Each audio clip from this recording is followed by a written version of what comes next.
Hello po, yung mga hihingi pala ng reviewer, wag pala email address ang i-comment nyo, kundi pangalan nyo na sa Facebook, tapos isa-search ko yun. So, sa lahat na mga gusto ng soft copy ng reviewer na ginamit ko nung nag-exam ako, comment nyo yung pangalan ng Facebook nyo para isend ko. Inulit ko po, hindi po ako marunong mag-vlog, hindi rin po ako magaling sa math. Inaral ko lang po talaga yung mga topic na nandun sa reviewer. So, dapat po alam nyo po yung simplify the expression.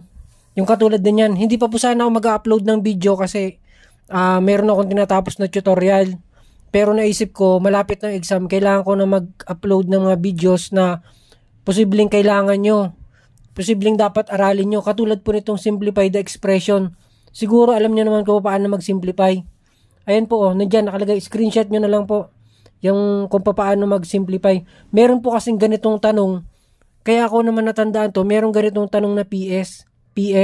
Ang alam ko lang sa simplify ay puro X, Y. Ewan ko lang sa inyo kasi sigurado, mga math major kayo. Ako, nag-uniting lang ako. Hindi ko talaga alam yung mga ganyan.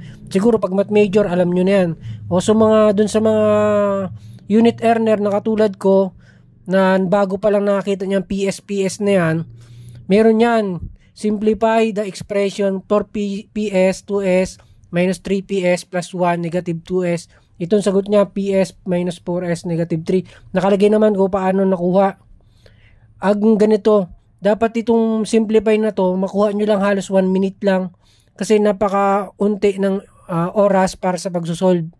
So, aralin nyo pong simplify dahil 30% po ng exam for simplify. So, kung ma-perfect nyo yung 30%, konting-konti na lang yung idadagdag nyo.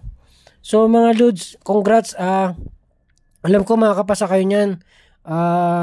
Tiwala lang, lagi lang mag-pray. Marami pa akong ilalabas na video. Ngayon lang naisip ko lang mag-upload ng video kasi sabi ko, importante ito hanggat di ko pa nakalimutan yung simplify na yan. Yan, tandaan nyo. Kahit ito nga nasagot, tandaan nyo. Yan, pwede na yan. At saka ito mga Lods, meron ako ditong mathematician na 15 mathematician to.